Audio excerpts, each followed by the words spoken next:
السلام علیکم ناظرین، خوش آمدید۔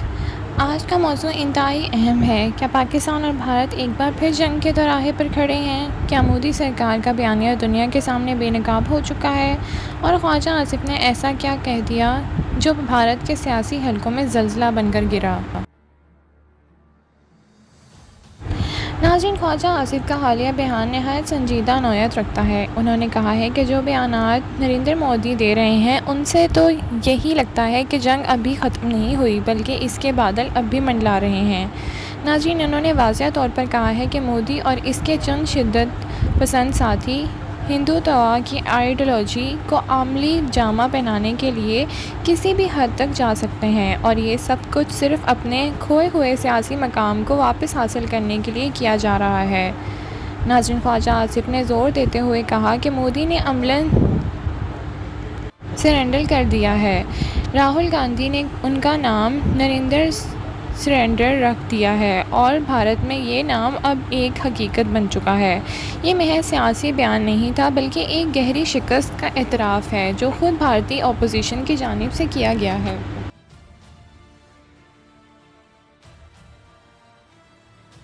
ناظرین، خواجہ آصف نے اس بات پر بھی زور دیا کہ مودی، راج ناتھ اور امت شاہ سمیت بی جے پی کی قیادت ایک اندرونی بحران کا شکار ہے۔ ان کی اپنی پارٹی میں لوگ اب ان پر اعتماد نہیں کر رہے۔ وہ کہتے ہیں کہ یہ لیڈرشپ ہمارے لیے کچھ بھی چھوڑ کر نہیں گئی۔ ناظرین، پارٹی میں ٹرمائل ہے، بے چینی ہے۔ جب قیادت کمزور ہو جائے تو ایسی ریاستوں سے کچھ بھی توقع کی جا سکتی ہے۔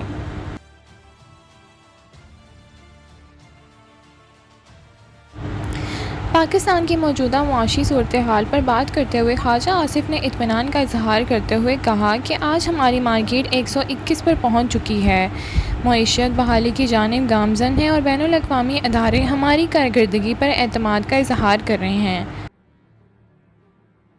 ناظرین، انہوں نے حکومت کی سنجیدگی اور وزیر خزانہ کی پیشہ ورانہ صلاحیتوں کو سراہتے ہوئے فرمایا کہ ہمیں کسی بھی قسم کے رسک سے بچنے کا ہوگا کیونکہ امن ہی پاکستان کے لیے فائدہ مند ہے۔ ناظرین، خواجہ آصف کا موقف انتہائی واضح رہا۔ امن پاکستان کو سوٹ کرتا ہے، لیکن اگر بھارت نے ماضی کی طرح جنگ تھوپی تو پاکستان کا جواب پہلے سے بھی زیادہ سخت ہوگا۔ ناظرین، ان کا کہنا تھا کہ اگر ہم پر جنگ مسلط کی گئی تو اس بار جواب اس سے زیادہ کرارا ہوگا۔ انشاءاللہ یہ الفاظ بھارت کے لیے ایک وارننگ سے کم نہ ہوں گے۔ ناظرین، خواجہ آصف نے ایک اور اہم بات کی۔ انہوں نے کہا کہ شملہ معاہدہ اب ایک ڈیڈ ڈاکیومنٹ بن چکا ہے۔ کشمیر اب دوبارہ انٹرنیشنل لائنز ہو چکا ہے۔ کنٹرول لائن پھر سے سیز فائر لائن بن چکی ہے جیسا کہ 1948 میں اقوام متحدہ نے تسلیم کیا تھا۔ اب ہمیں دوبارہ بیٹھ کر اس مسئلے کو حل کرنا ہوگا۔ یہ اب صرف بھارت اور پاکستان کا مسئلہ نہیں رہا بلکہ عالمی سطح پر تسلیم شدہ تنازع بن چکا ہے۔ ناظرین، خواجہ آصف نے چین کے دورے، افغانستان کے ساتھ تعلقات اور بنگلہ دیش کے ساتھ نئے آغاز پر بھی روشنی ڈالی۔ انہوں نے کہا کہ اگر ہمارے دونوں بارڈرز پر سیز فائر قائم ہو جائے تو ہماری معیشت میں چھلانگیں آئیں گی۔ افغانستان کی صورتحال پر وہ کہتے ہیں کہ ان کے اندرونی حالات ہمارے تعلقات پر براہ راست اثر ڈالتے ہیں۔ اگر وہاں استحکام آتا ہے تو اس کا مثبت اثر پاکستان پر ہی پڑتا ہے۔ ناظرین، انہوں نے ایران، روس، چین اور پاکستان کے درمیان ممکنہ کوآڈ کا بھی ذکر کیا جو خطے میں استحکام لا سکتا ہے۔ ناظرین، خواجہ آصف کا یہ انٹرویو محض سیاسی بیان بازی نہیں بلکہ آنے والے دنوں کی ایک جھلک ہے۔ پاکستان اب محض دفاع نہیں کر رہا بلکہ دنیا کو بتا رہا ہے کہ ہم تیار ہیں، ہوشیار ہیں اور اپنے مفادات کا دفاع جانتے ہیں، لیکن ہم امن چاہتے ہیں، صرف اپنے لیے نہیں بلکہ پورے خطے کے لیے۔